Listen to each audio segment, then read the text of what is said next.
കുറച്ച് നാളുകൾക്ക് മുമ്പായിരുന്നു നാജിലൊരു വീഡിയോ ഇട്ടിട്ടുണ്ടായിരുന്നു. ഇനിയുണ്ട് ഈ ഷൈനുമായിട്ട് ഒരു ബന്ധവുമില്ല, ഇനി ഒന്നിക്കത്തില്ല എന്നുള്ള രീതിയിലൊക്കെ ആയിരുന്നു ആ വീഡിയോ പറഞ്ഞിട്ടുണ്ടായിരുന്നു. ആ സമയത്ത് ഞാൻ പറഞ്ഞിട്ടുണ്ടായിരുന്നു ഇത് കണക്ക് ചിലപ്പോൾ കുറച്ച് കഴിയുമ്പോൾ പഴയ പോലെ തന്നെ ഒന്നിക്കാനുള്ള സാധ്യത വളരെയധികം കൂടുതലാണെന്നുള്ള രീതിയിൽ. സോ ലേറ്റസ്റ്റ് ആയിട്ടുണ്ട് ഈ നാജിലൊരു വീഡിയോ ഇട്ടിട്ടുണ്ടായിരുന്നു. അതിനകത്ത് പറഞ്ഞൊരു കാര്യം എന്ന് പറഞ്ഞാൽ ഞാനും ഷാനും ഉണ്ടെങ്കിൽ ഒന്നിക്കാൻ പോകുമെന്നുള്ളൊരു കാര്യമാണ്.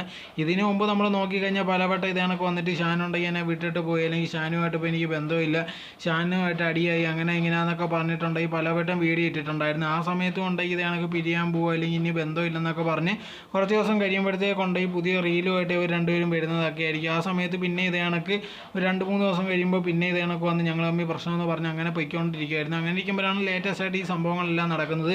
ഇപ്പോൾ ഉറപ്പിച്ച് പറഞ്ഞിട്ടുണ്ടായിരുന്നു ഇത് കണക്ക് ഞാൻ ഇനി ഒന്നിക്കത്തില്ല, അയാളുടെ ബാധി ഞങ്ങളുണ്ടായി, ഞങ്ങളെ കാര്യം നോക്കി പോകാമെന്നുള്ള രീതിയിലൊക്കെ ആയിരുന്നു പറഞ്ഞിട്ടുണ്ടായിരുന്നത്. പക്ഷേ അവസാനം വന്നപ്പോഴത്തേക്ക് ഇപ്പോൾ നാജിലിട്ട വീഡിയോ പറഞ്ഞിരിക്കുന്നത് ഞങ്ങളുണ്ടെങ്കിൽ വീണ്ടും ഒന്നിക്കാൻ തീരുമാനിച്ചിരിക്കുകയാണ്. അത് തന്നെയാണ് നല്ല തീരുമാനമാണെന്ന് തനിക്ക് തോന്നുന്നു, അതുകൊണ്ടാണ് ഈ ഒരു തീരുമാനം എടുത്തതെന്നാണ് നാജില പറയുന്നത്. ഇത് കണ്ടപ്പോൾ ഒരുപാട് പേരുണ്ടെങ്കിൽ നേരത്തെ കണക്ക് തന്നെയാണ്, ഇത് ഒരു മാറ്റവും ഇല്ല, നേരത്തെ പറഞ്ഞ അതേ കാര്യം തന്നെ റിപ്പീറ്റ് ചെയ്ത് ചെയ്തുകൊണ്ടേ ഇരിക്കുകയാണ്.